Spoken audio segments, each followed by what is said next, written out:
न सोना उसे अपनी तरफ माइल करता था और न नेजी उससे समझौता करते थे, क्योंकि उसका दिल किसी और चीज से जुड़ा हुआ था। जैसे ही उसने महल के अजीम हिस्से में कदम रखा तो उसने वो देखा जिसने उसका दिल चीर दिया।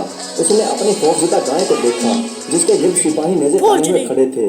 गाय ने धोखे, फरेब और जुल्म के दरमियान एक मानूस खुशबू महसूस की, उस हाथ की खुशबू जिसने उसे भूख में खिलाया था और जिसने बीमारी में उसे शफा दी थी। उसने बेकरारी से सर उठाया और एक बुलंद आवाज निकाली। वो पहले की तरह आवाज नहीं थी, बल्कि शौक और मोहब्बत की आवाज थी, जैसे बच्चा अपनी माँ को बुलाता है।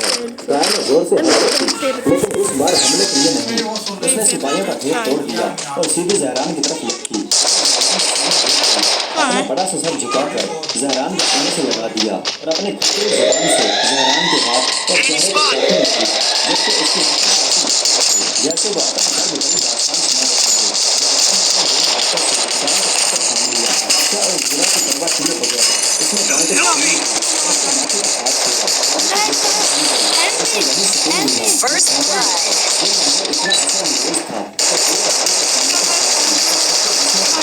गाय के माथे का हाथ बहन की जुबान को समझते हैं और मोहब्बत के हाथ और जुल्म के हाथ में बात करते हैं।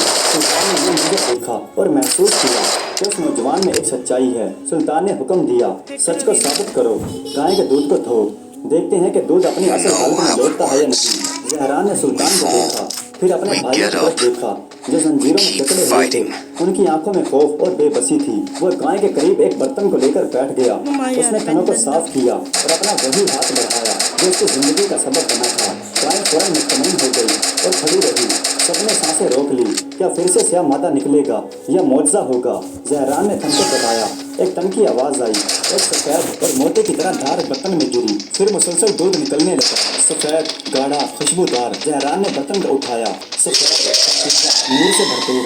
सुल्तान ने कांपते हुए हाथों से प्याला पकड़ा और एक लंबा घूंट पी लिया, जैसे आसमानी कपड़ों से पानी पी रहा हो। बरसों के बाद जिस्म में उतरा, उसके रगों में एक सर्द लहर दौड़ गई जिसने उन घुटनों की आग बुझा दी जो उसके दिल को खाए जा रही थी। आज़मून की हैरत ज़दा आंखों के सामने वो गाय और क्या करते जो बादशाह के चेहरे और हाथों पर फैल गए थे, वो आहिस्ता आहिस्ता खत्म होने लगे। सुकून लौट आया और वो जो उसके चेहरे को नचोड़ रहा था वो खत्म हो गया। उसकी जगह एक गहरा सुकून ले ली, ऐसी राहत जो उसे मुद्दतों से नसीब नहीं हुई थी। सुल्तान ने खाली पैर एक तरफ रखा और अपने पैरों पर खड़ा हो गया। Triple kill. पूरे महल में नारों की आवाज गूंज उठी। वज़ीरों ने सजदा शुक्र अदा किया, जबकि जाफर और सालिम एक कोने में खड़े खौफ से कांप रहे थे। उन्होंने अपनी आंखों से ये मौजज़ा देखा और वो समझ गए कि उनका मुकाबला अपने कमजोर भाई से नहीं बल्कि अल्लाह की निगरानी से था, जो गाफिल होती है और होती है। सुल्तान ने अपना हाथ उठाया और जंजीर में जकड़े दोनों भाइयों की तरफ देखा। उसकी निगाह इंतकाम की नहीं थी,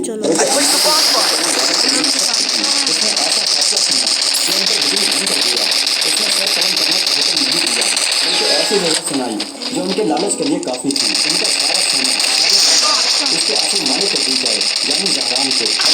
First blood. दिल में होता फिर हुक्म दिया कि उन्हें शहर के बाजारों में बनाया जाए और ये मजबूत की जाए तो ये अमानत में शामिल करने वाले लोग ताकि हर लालची के लिए ये इज्जत का निशान बने। उसके बाद इन्हें मुल्क बंतर कर दिया जाए बगैर माल और बगैर इज्जत के, ताकि ये वही जिंदगी जिए जो ये अपने भाई के लिए चाहते थे। दोनों भाई अब माफी मांगने लगे, लेकिन अब देर हो चुकी थी। Triple kill. अगर वीडियो अच्छी लगी हो तो कमेंट्स में अपनी राय का इजहार जरूर कीजिएगा। हमारे चैनल को सब्सक्राइब कर दीजिएगा। वीडियो देखने का बहुत बहुत शुक्रिया। Is that all? Resources here. Resources here. Resources here. Resources here. Resources here.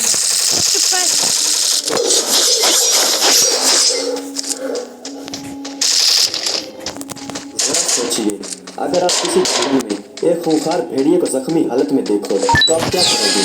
क्या आप अपनी जान बचाकर वहां से भाग जाओगे या उस जानवर की मदद करोगे?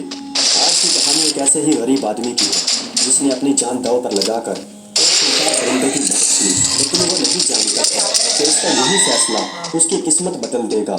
लेकिन आगे जो हुआ उस पर यकीन करना मुश्किल है। इसी जमाने की बात है, एक गांव से कुछ फासले पर एक जंगल के किनारे एक छोटी सी झोपड़ी थी। उसके अंदर एक गरीब लकड़हारा Hit him अपनी with बीवी sensitive और दो shockwave. छोटे मासूम Enemy बच्चों के very साथ रहता था। उसका नाम अब्दुल्ला था। अब्दुल्ला बहुत मेहनती, ईमानदार और अल्लाह पर कामिल यकीन रखने वाला इंसान था। उसकी पूरी जिंदगी जंगल से लकड़ियाँ जमा करने, बाजार में बेचकर अपने बच्चों का पेट पालने में गुजर रही थी। वो बहुत Double बड़ा ही kill. मुल्क में खुशहाली तो थी, लेकिन गरीबों का हाल देखने वाला कोई नहीं था। अब्दुल्ला और उसके बच्चों की हालत ये थी कि कभी-कभी उसको 2-2 दिन तक भूखा रहना पड़ता था।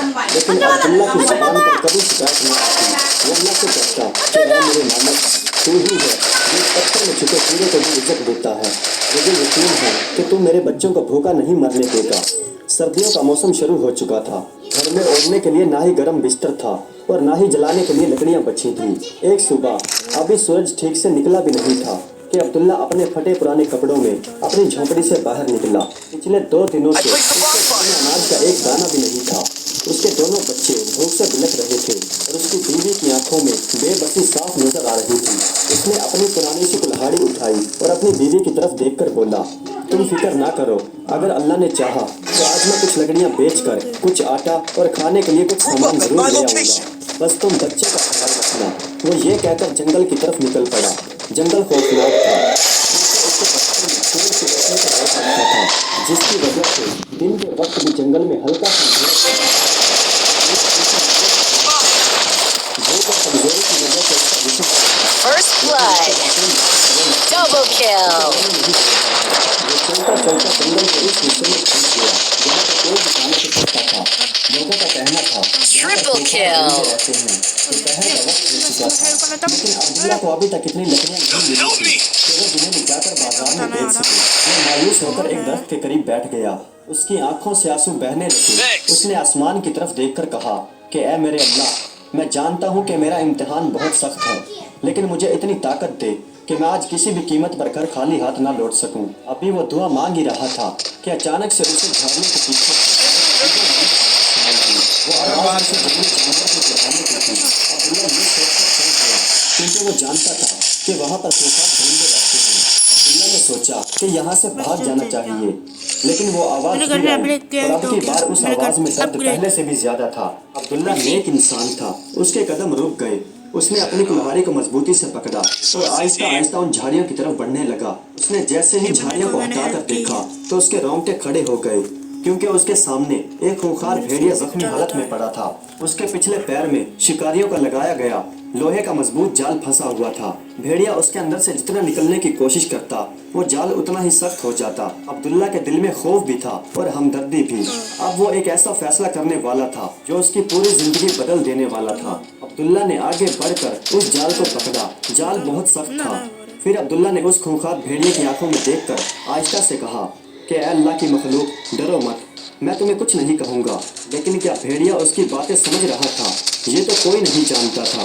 फिर जब अब्दुल्ला ने जाल को खींचना शुरू किया तो भेड़िए ने दर्द से आंखें बंद कर ली। अब्दुल्ला ने अपने दोनों हाथों से अपनी बची खुची ताकत जमा करके उस जाल को खींचा। एक जोरदार कड़ाके के साथ वो जाल खुल गया और भेड़िया बाहर निकल गया। अब्दुल्ला जल्दी से पीछे हटा और उसने अपनी कुल्हाड़ी उठा ली, क्योंकि अब्दुल्ला को डर था कि कहीं भेड़िया उस पर हमला न करते। लेकिन भेड़िए ने ऐसा नहीं किया। वो लड़खड़ाते हुए पैरों से खड़ा हुआ। भेड़िए ने चमकती हुई आंखों से अब्दुल्ला की तरफ देखा। उस वक्त जंगल में एक अजीब सी खामोशी छा गई थी। अब्दुल्ला और भेड़िया एक दूसरे को गौर से देख रहे थे। भेड़िए की आंखों में गुस्सा नहीं था, लेकिन कुछ और था। शाम होने वाली थी। उसी वक्त दूसरी तरफ से और भी भेड़ियों की आवाजें आ रही थी। अब्दुल्ला जानता था कि रात होने से पहले इस जंगल से निकलना होगा। भेड़िए ने एक बार फिर अब्दुल्ला की तरफ देखा और फिर उन झाड़ियों में गायब हो गया। भेड़िए के जाते ही अब्दुल्ला ने सुकून का सांस लिया, लेकिन मुसीबत अभी टली नहीं थी। दिन ढल चुका था। ना ही अब्दुल्ला के पास अब लकड़ियां थी और ना ही घर ले जाने के लिए खाना। वो घर कैसे जाएगा?